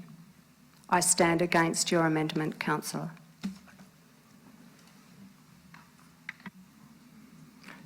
Thank you. I was just about to give you your 5-minute thing. I was only kidding. I'd just like to close up, if you like, on that particular item by just reiterating, I think there must have been 3 or 4 different presenters this morning informed us that lots of other councils in our immediate neighbourhood seem to be able to deal with the issues that arise from public forum being webcast. Yes, it can get a little bit messy, and yes, it can get embarrassing, but democracy is like that. It's like a lot of other areas of life. That's the reality, and I think we have to find ways of fixing it or alleviating it other than just dumping everything out the window. So I commend the motion. Please don't go backwards on this one. Councillors, you've been asked for a division on this. I'm going to put the amendment to you. Those for the amendment? Those for the amendment are Councillors Mayne and Councillor McGinley. Those councillors against the amendment are myself, Councillor Innes, Councillor Brown, Councillor Thompson, Councillor Nathan, Councillor Tate, Councillor Constable and Councillor Pollock. Your amendment is lost, councillor. There you go, perfect example of the type of disrespect from members of our community. Thank you very much for your point of view. Councillor, you can put your next amendment. Thank you, Madam Mayor. The amendment is that the following changes occur to the draft Code of Meeting Practice. 1. Clause 10.5, 10.7 and 10.8 be deleted. 2. Clause 10.6 be changed so that it reads, the decision of the chairperson as to the result of a vote is final. 3. The following clause be added so that it reads, all voting at council meetings, including meetings that are closed to the public, must be recorded in the minutes of the meetings with the names of the councillors who voted for and against each motion or amendment, including the use of the casting vote being recorded. 4. Clauses 10.5 to 10.13 be renumbered to reflect deleted and added clauses. I'd be happy to second your amendment, councillor. Councillors, any questions or debate? I'll put the amendment. We've been asked for a division. Those in favour? Those in favour are myself, Councillor Innes, Councillor Mayne, Councillor Nathan, Councillor Tate, Councillor Constable and Councillor McGinley and Councillor Pollock. Those against are Councillors Brown and Councillor Thompson. Councillor. I'll just wait for the screen to roll up.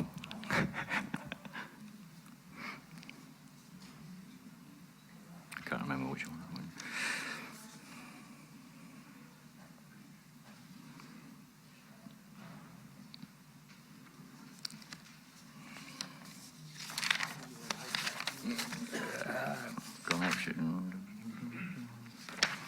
Just to remind councillors, this amendment is referring to the numbers of questions on notice a councillor may bring to the chamber. Thank you. That's what I was trying to work out, what 2.33 was. I'd forgotten, to be quite honest. I know, it's okay, here to help. I'm happy to hear any comments. You need a seconder first. Seconded by Councillor Mayne. Councillors, any questions or debate? Councillor Mayne. Thanks, Madam Mayor. Look, it's probably a slightly mischievous comment. I accept that in advance. I heard Councillor Pollock suggest earlier that if it's not broken, why fix it? Well, we just voted to get rid of something that wasn't broken, so the logic doesn't necessarily hold in the thinking.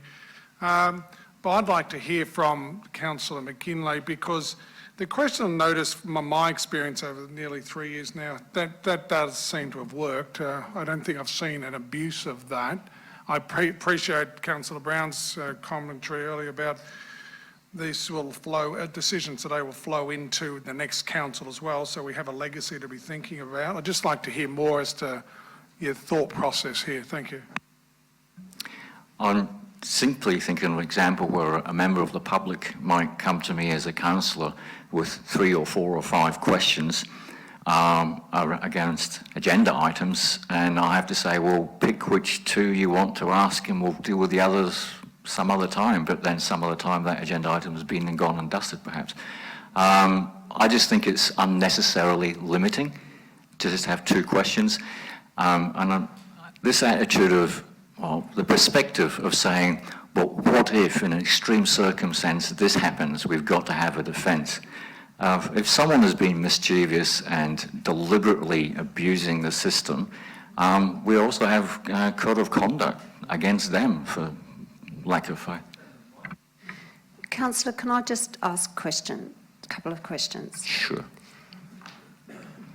Do you believe that prior to any given subject coming into the chamber, that generally speaking, we have had briefing opportunities and we have had opportunities to ask, leading up to it, questions of staff? So I guess my question is that do you believe that that's not opportunity enough, and that moreover the questions on notice are, in this instance, probably a way for a councillor to get that question on notice on public record? And do you believe that 2 questions on any given subject can't allow you the opportunity to get that out into the public domain? And I'm just concerned, would you consider, rather than 2 or leaving it open-ended, perhaps coming up with a figure that would be acceptable, given that it will need to be potentially multiplied by 9?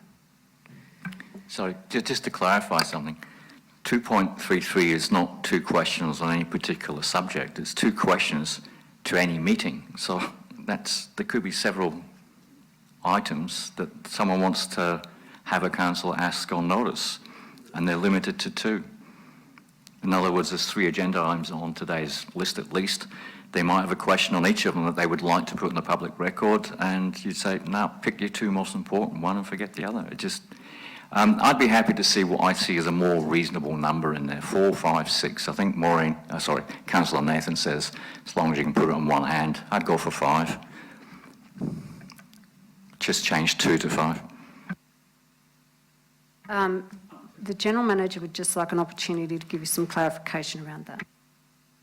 Through the Mayor, and certainly not to enter into debate, Councillor, you've said twice now that this would be potentially on items on the agenda that you might then lodge a question on notice. Just keep in mind that the question on notice needs to be on the Friday before the agenda is published. So it's actually not possible for a councillor to put a question on notice for something on the agenda because you're not conferred. You do not know whether it's going to be on the agenda. So I'll just bring that point in case there's been any confusion about that. And of course, public forum is for the community and councillors to ask questions on items on the agenda. Yeah, thanks for that clarification. Yeah, I got caught up on the agenda thing, but basically any topic at any meeting. Councillor Brown? Yeah, look, I'm comfortable with 2, and if you have a concern where you think you need more questions, or because a resident has come to you, it seems to be that it's all about a resident asking you to ask a question, you've got colleagues around here, you can send them to them. Sure, you've got colleagues or friends in the room that you could actually ask them to ask the question for you to help you out. Nice tactic, I'll remember it, thank you. Councillor Nathan. I'm busy with my semantics again, Madam Mayor. I noticed that it's just disappeared on me. The word may appears yet again. That 2.33 says each councillor may put a maximum of 2 questions. Isn't may one of those nebulous words where it could be, well, they may put 2, but they may put 3, 4 or 5? Is it one of those? No, because it clearly says may put a maximum of 2. questions. But then they could say, I have question 1, A, B, C, D, question 2, E, F, G, H. They could do that, or they may just have one question, but they may not put more than 2. It's a maximum. I think it's pretty clear. Councillors, we've been asked for a division. Those for the amendment, I'll put it to the vote. Those for the amendment are Councillor McGinley and those against are myself, Councillor Innes, Councillor Brown, Councillor Mayne, Councillor Thompson, Councillor Nathan, Councillor Tate, Councillor Constable and Councillor Pollock. Your amendment has been lost, Councillor.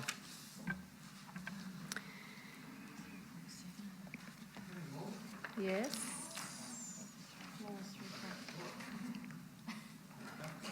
Would you like a quick amendment?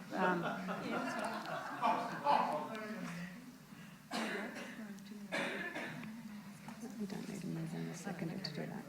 Yeah. We're not going to formally do that, Councillor. We're just going to take a moment to allow our Minutes Secretary to catch up with what we've done, and hopefully by that stage, Councillor Brown will be back with us.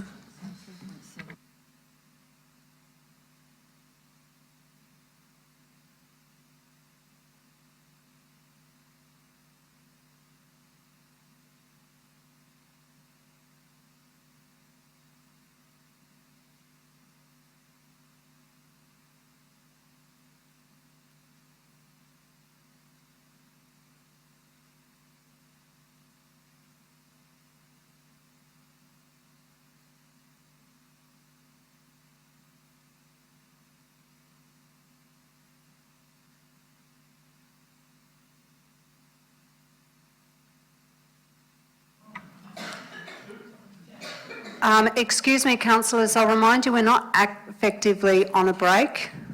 So, councillors, we're going to get back to it. And before you at the moment, we do have a proposed amendment that was put forward earlier, but we'll move it and second it in a moment. When you move it, councillor, I'll ask that you read it out. Okay. That clause 3.7 be amended to read, the General Manager or their delegate may refuse an application to speak at a public forum. The General Manager or their delegate must give reasons in writing by 5 p.m. the business day prior to the meeting for a decision to refuse an application. We need a seconder. Seconded by Councillor Nathan. Councillors, we're going to speak very slowly, so allowing Councillor Brown time enough to join us again. Councillors, are there any questions or debate? We've been asked for a division. I'll put the matter to the vote. Those in favour? Those in favour are myself, Councillor Innes, Councillor Mayne, Councillor Nathan, Councillor Tate, Councillor Constable and Councillor McGinley. Those against are Councillor Brown, Councillor Thompson and Councillor Pollock. Your amendment has been carried, Councillor.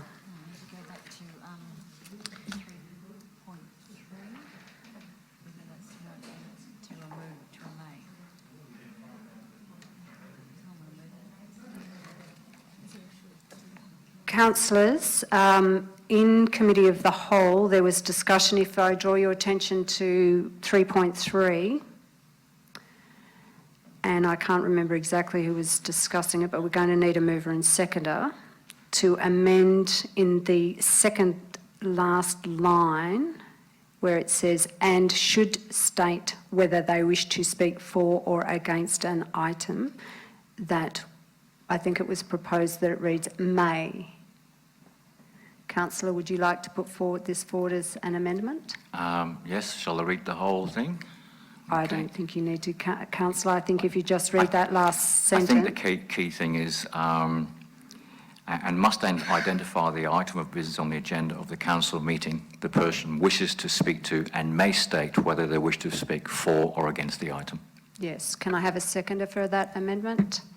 Seconded by Councillor Main. Councillors, any questions or debate? Councillor Brown. It's more of an observation. I just noticed that we seem to hold other councils in the region up to the highest level because they're televising public forum, yet those same councils require those presenters to actually identify whether they're speaking for or against. So I'm just seeing that we seem to have a bit of a pick and choose to make sure we get the right result here, rather than have some kind of uniformity across the process.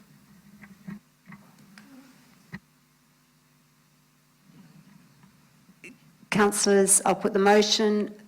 Those in favour, and I remind you, you've been asked for a division. Those in favour are myself, Councillor Innes, Councillor Main, Councillor Thompson, Councillor Nathan, Councillor Tate, Councillor Constable, Councillor McGinley and Councillor Pollock. Those against, Councillor Brown.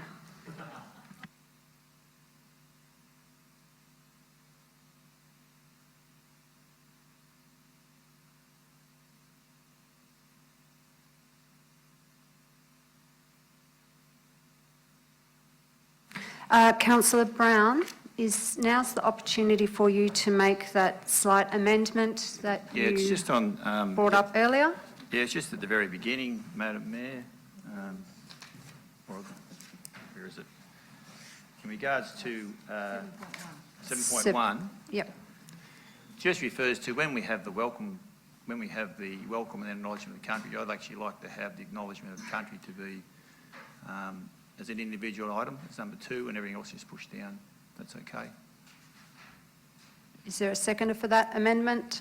Councillor Main.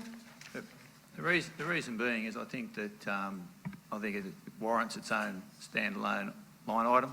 I understand under the oral, when you get your presentation there, it's listed as number 2, but I think it's important.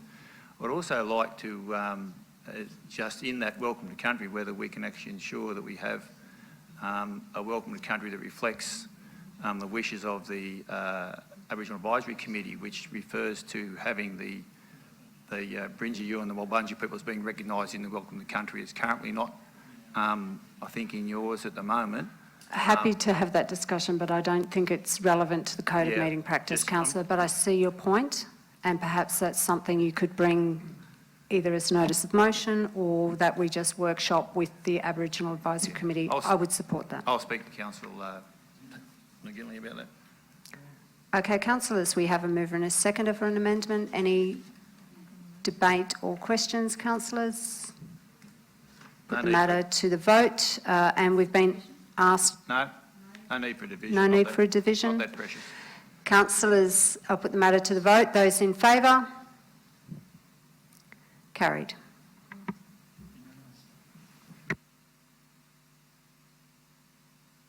So, councillors, we now go back to the motion, the original motion, and there will have to be a slight amendment to reflect the 7 minutes for public access, to make it consistent with the 7 minutes of public forum. Sorry, we're just going to allow... Okay, councillors, our minutes secretary has just asked us.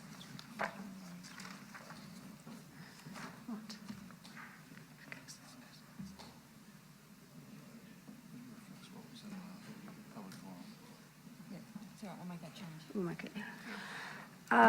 Councillors, can I have a mover and seconder just for a 5-minute adjournment to allow our minutes secretary time to include those amendments? I know, I apologise. Moved by Councillor Tate, seconded by Councillor McGinley. We will be, all those in favour? We'll be back here in 5 minutes. Thank you, Councillor.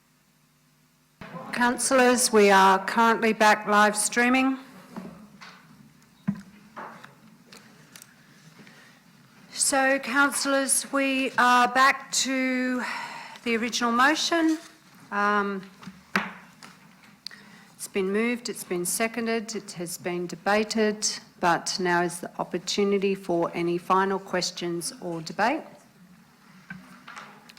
Councillor McGinley. Just to reiterate, I would like a division on this vote as well. Yep. No problem at all. Councillor Nathan. Thank you, Madam Mayor. Because what we are debating is of the utmost importance, I would like to read from a carefully prepared memo my deepest thoughts on this matter. I need to preface my observations with several important background pieces. Firstly, in terms of social, political and economic philosophy, I follow the tenets of what is sometimes called libertarianism. I was also born and raised Jewish. These colour my view of the piece of federal legislation commonly known as 18C. For these reasons, you will understand why I will defend to my dying day each person's right to freedom of speech and religion, to praise and insult. However, with these rights come responsibilities, in particular, to do no harm. I will fight to my dying day for each of us to take up the responsibility of speaking the truth. I will be quoting from three wise men, Adam Smith, who wrote The Wealth of Nations, Shakespeare, and Rabbi Yisrael Salanter. I believe that the role of government should be limited and be as close to the community as possible. It is there to provide a safe space where each can develop to their own potential and by this method have the greater good unfold by Adam Smith's invisible hand.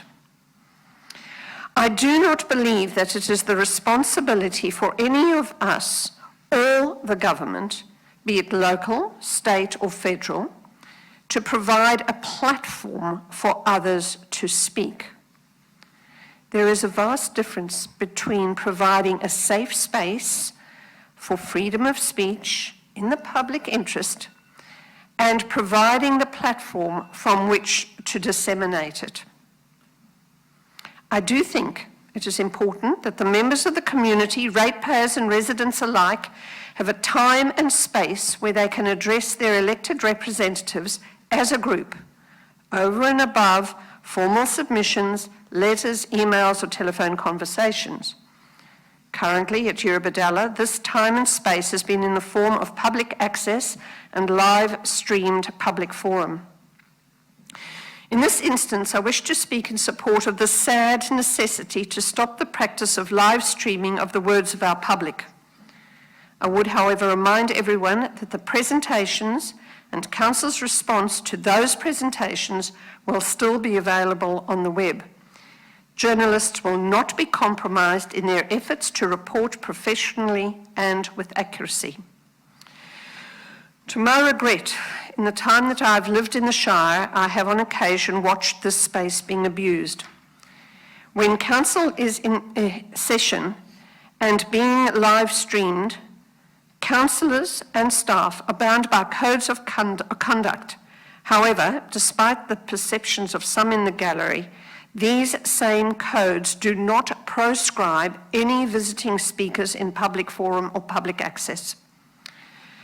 I'm now of the opinion that because of the rapid changes in technology, live streaming provides a platform rather than a safe space to be heard.